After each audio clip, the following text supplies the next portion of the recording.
All right, well, picking up with our May homework assignment, what we're focusing on this month is Proforma underwriting. Let me move my camera one more time. So if you recall, back in the March homework, we actually spent time going through acquisition underwriting and putting together, um, pulling information from the T12 and understanding what our acquisition scenario looks like, how much we think we want to pay for the property. Well, that's good. So we think we have a good understanding and something that's cash flowing at 9% day one. So now what we have to do is go say, what are we going to do with this property? Maybe we like the answer in acquisition, maybe we didn't.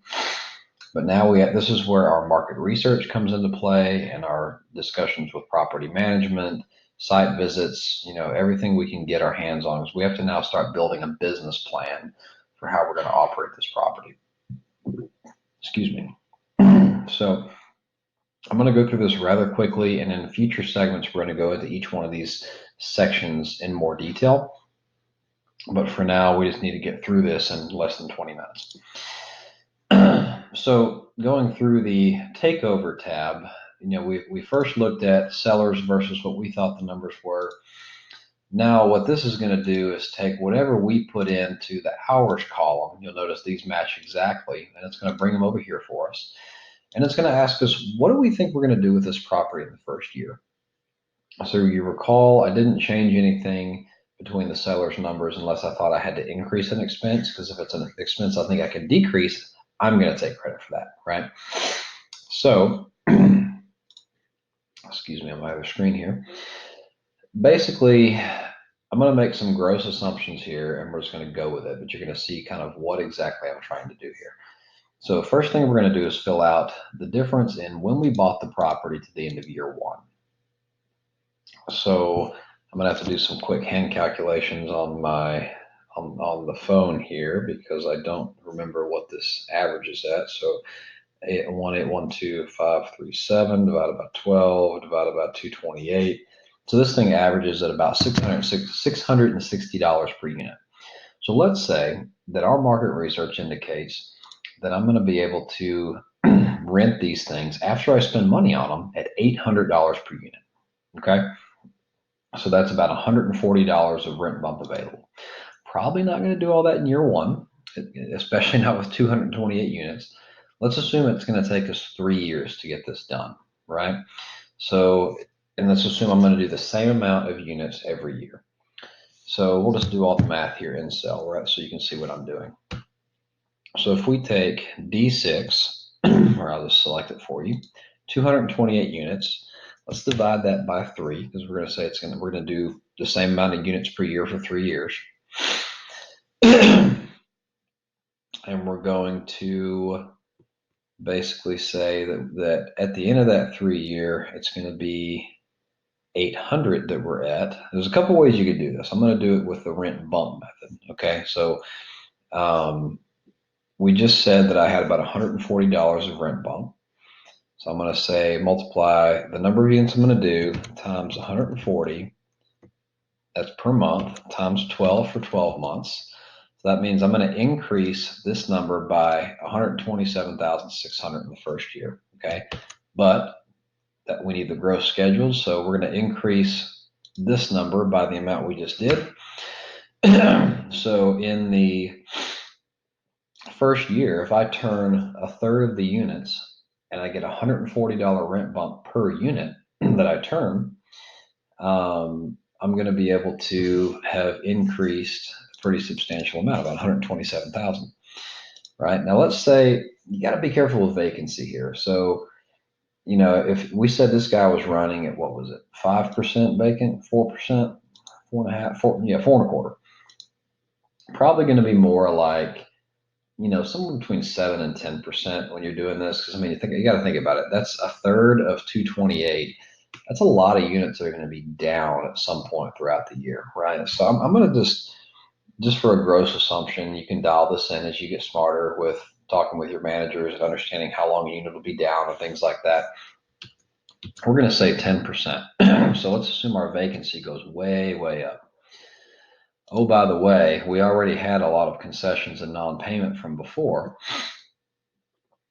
And if I remember, there was a lot of concessions we were giving out to get people to move in.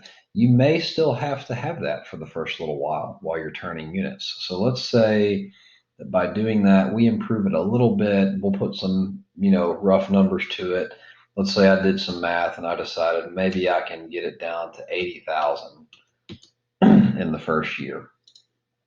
And that's part of putting my new tenants in place. Utility reimbursement. Well, I just want to check some things. So utility reimbursement is 35,000 versus a $92,000 spend. Something's off there. Let's say that as I was looking at my T12, I decided, well, okay, because the market supports it and the property manager agrees, we're going to start charging, a bill back for each of these amounts of utility income. Now that's something you can implement with a flip of a switch. As soon as someone's lease expires or renews, it's in place. So I'm going to go ahead and say that but you never want to make money on utilities. You have to kind of keep it below your spend a little bit so you're not breaking the law. So let's just say this number is going to be equal to the utility spend times 0.9, so 90%. So we're going to go from here to about 80,000 in utility spend in year one. It's a pretty substantial jump, but just walk with me here. Other income, that's a reasonable number. Let's just assume that we don't really change on other income. Some of the bad other income goes away, some of the good other income increases. So at the end of the day, even with a substantial vacancy, we've still come out ahead improving the property. Now, we talked before, this is a Tennessee property. I know the taxes aren't going to change until 2022. So for now, we're just going to leave this exactly how it is, okay? Insurance. Let's say I get a quote from my insurance guy, and insurance is going up right now, by the way. $350 times 228 units. So my insurance just went up. That's what my quote's going to be in the first year. Repairs and maintenance. I'm going to say repairs and maintenance is going to go down substantially because I'm renovating units as I go. So since we said we're going to do this over 3 years, maybe we want to step this down over 3 years. So rule of thumb for, $600 per unit is kind of on the older side, $300 for the newer side. I feel pretty good from my experience that, $350 to $400 will be sufficient for new units. So what I'm going to do is kind of a weighted average here. So we're going to do $400 per unit times the units that I renovated. D6 divided by 3.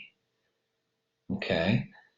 And then I'm going to add to that the 645 times the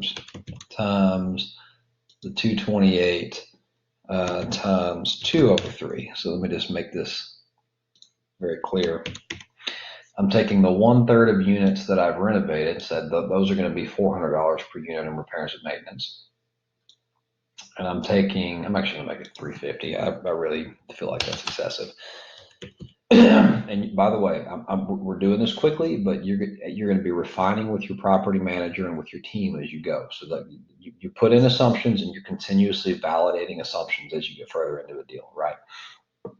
But for now, we're trying to build an initial plan and see if we can make this thing stick. But we're going to keep the 645 for the others. So that should come out to a net reduction. It does. And then we're going to have general and admin. We said that was 275. It's a little bit high. Let's say that my property manager's like, no, dude, we're going to be able to run this for 225 a door. And then property management is at a 2%. No, 5% here. Hold on. So we know theirs is here. Let's say our property management fee is going to be 4%. Sorry, I forgot to mention you have to change that over here and it'll carry over. So our property management is 4%. My firm's going to take a 2. a 2% fee. I got to do that over here too. Sorry. So now my firm has their fee in there. In the day of internet marketing, unless you're in an old community where you really need to be putting paper goods out there, you're probably not going to spend $100 a door on marketing. But we're gonna put it at 100 times D6 to reduce that marketing budget a little bit. And by the way, I'm only reducing that because I know I can do it better with technology, and this is a younger area. But when you're trying to lease up a new building, you don't want to skimp on marketing. You're probably going to have to boost that for a little while. So we'll just keep it the same, 35,000. Utilities are what they are. Let's say we've validated the bills, contract services. That was a really good amount for this stuff.